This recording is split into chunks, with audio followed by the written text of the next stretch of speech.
I'm Dr. Jenn Seasley with Jenn Seasley's Food Floor, and thank you very much for joining us for another episode. Today we are going to be making shortbread.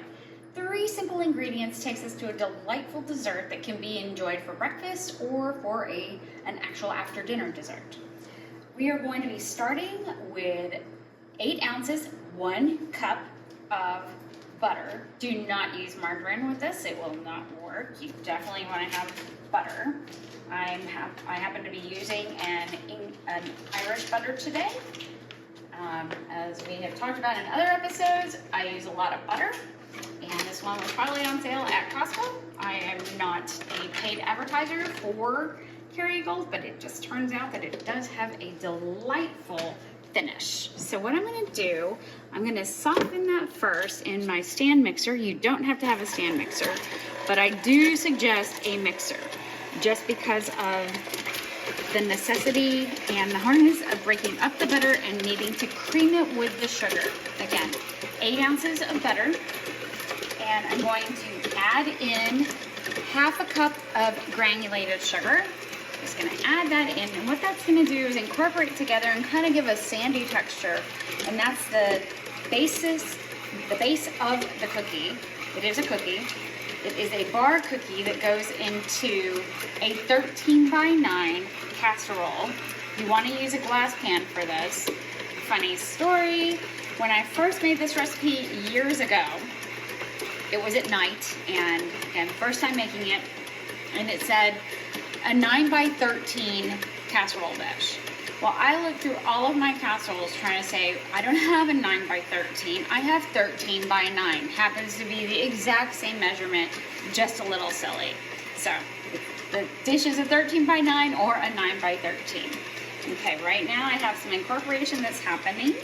So I'm going to turn it off. I'm going to kind of go around the side of that just to loosen some of it up before I add in my flour.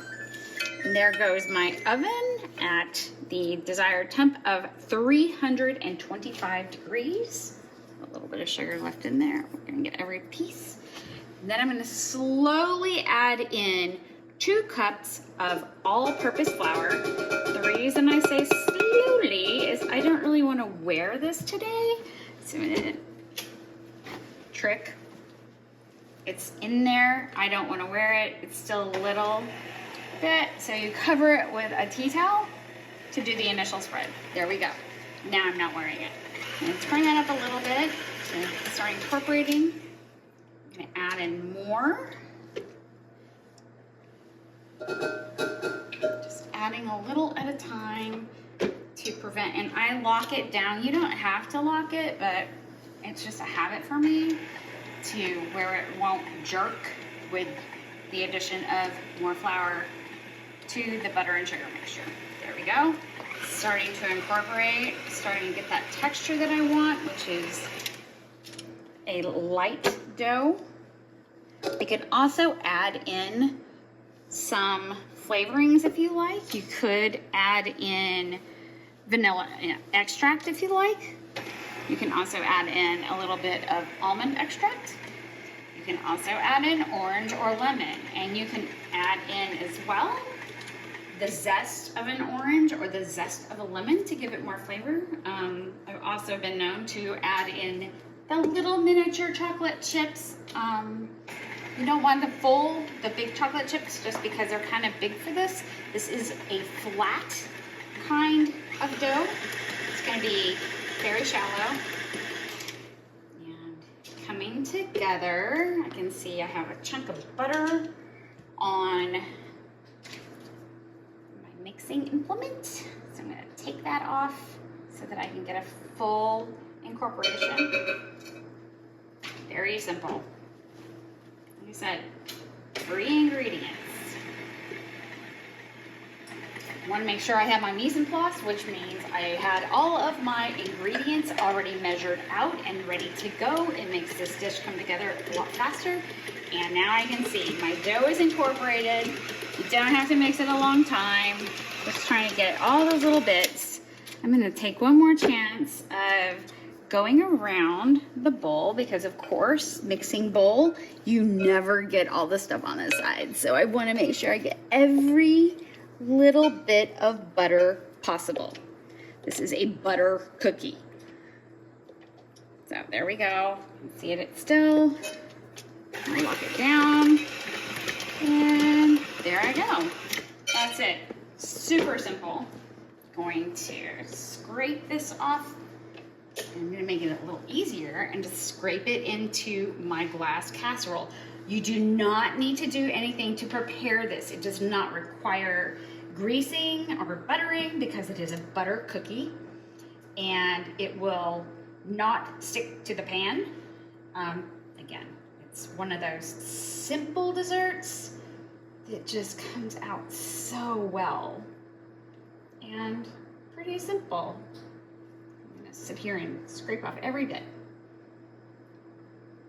because then I have to press it in to the casserole dish because I want it to be flat. So I'm gonna keep bringing that. I'm also gonna take off my rings because I'm going to use my hands to press this into the casserole dish. And I really don't want to have dough in my rings. I also don't want the indentations of my rings into the dough. Take off those rings. My hands are already clean. I probably wash my hands 60 times a day if I'm cooking. And I'm just gonna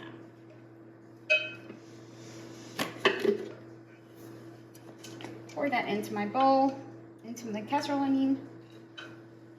See, it's a crumbly texture. I'm gonna get onto the side because it's kind of a drier cookie. It's a shortbread. It's one of those great things to have with tea or the base for another dessert even. Get all of that. Like, wow. Nice and crumbly.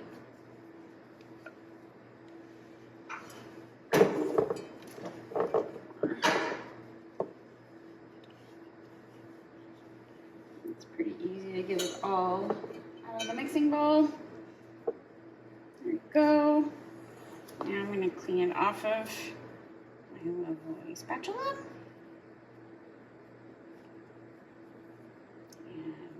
You can decide to use gloves if you want. I personally don't want to use it for this. It's just simple. Again, pressing it down, spreading it around. My hands get moisturized by all the butter. Yay. Try to look at all the positive aspects of washing my hands so frequently and then using a nice dough. And just pressing it. I will say it might not be the prettiest cookie. I don't think that matters much. You can decorate them at Christmas if you really want, but I probably, during the holiday season, I probably make this 4 to 5 times a week. I do include them in my snack trays that I take to work or that I send with my husband because it's always nice to share. And I have some really good friends who this is their favorite recipe that I make, and I try to make sure that they get that as a gift. And there we go. Look at that. It's super simple, just takes a little bit of time. Try not to have fingerprints on it, but oh well, it does. It's the gift of a baked good.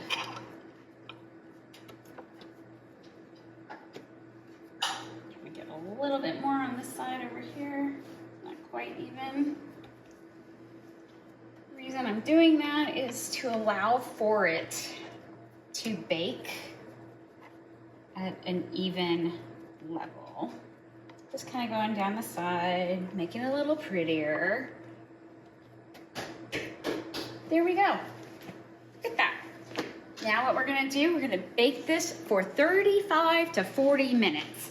I happen to know that my oven does not cook as evenly as I like. For that reason, I'm going to turn it at 20 minutes. Alexa, turn on timer for 20 minutes. 20 minutes starting now. We're going to take a break and we're going to come back and we're going to show what that dough looks like when we do rotate it. So we'll be back in just a few minutes. And we're back. What we're going to do now is simply turn the cookies around. I'm going to take a quick look at them. They look good. They're still not done, of course, but all I'm doing is turning them 180 degrees so that they can finish cooking, and we'll be back in just a little bit. And we're back. Our shortbread is ready. It is a lovely golden brown. I like it a little lighter. And it's set. I'm going to let it cool, but first I am going to pierce it with a small fork. It actually makes it much easier to get out of the pan after it has cooled. So I'm just gonna make fork piercings in basically a checkerboard pattern. On a note about the ingredients, let's talk about butter. I've said this before, I don't usually use unsalted butter unless it's a must-have. I chose a with salt butter for this one. Again, it was an Irish butter. I found the quality is very good. Another point is that we want to make sure that when we're preparing the butter, that it's soft, not melted. The reason we only want it to be soft and not melted is because we want those butter particles with the sugar to kind of caramelize, and you won't get that if it's actually melted. So again, just softened. And one way of softening it, oh, Alexa, turn off timer. One way of softening is just to leave it out on your counter for a couple hours. I'm in Tucson, Arizona, which is hot, so I actually just left my butter in its package out on a patio table for about 2 minutes, and that made it to that consistency that I want. You can see I'm just easily just putting the fork in, making pretty crisscrosses. Not perfect on the sizing. I know somebody in my household who actually likes bigger pieces of shortbread, so can't be disappointed with that. This is also one of those recipes that's really easy. I mean, there are no rules on how you're going to prepare this. It just makes it easier from if you pierce it to be able to get it out of the pan later. So we're gonna let that cool down now for about 20 minutes. It's way too hot to take out of the pan. What will happen is it will crumble and you won't get an actual cookie. You'll just get crumbs. So we're gonna let that cool down for about 20 minutes and then we'll be back to show what the final result is. Stay tuned. And we are back. We now have our finished shortbread. So now what we're gonna do is actually cut it and get it out of the casserole dish. So I'm gonna get my spatula and follow along the cuts. Oh, you can hear that, right? So when I took it out of the oven and made the piercings, it was still really soft because it came out of the oven and it's still gonna be soft. So the reason we want it to cool down as much as possible, it's still a little warm on the bottom, is to have a crispier cookie. I'm not gonna say it's all the way crispy because it's still a little bit soft. Definitely not crunchy. Definitely not a crunchy cookie. So this is one of those, again, perfect with a cup of tea or coffee or a cup of milk would also be really good. Ooh, look at that. It's gonna come out so easily.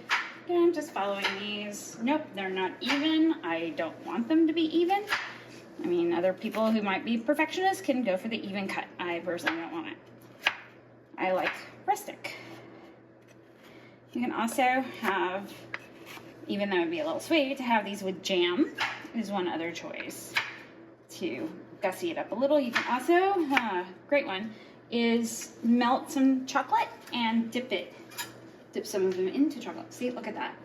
Perfection. I'm gonna put it in an airtight container, but what good would cooking be if we didn't taste test? So I have a little piece. I'm gonna camera kind of zoom in. It's still soft, even though that broke off. Butter. Sheer perfection.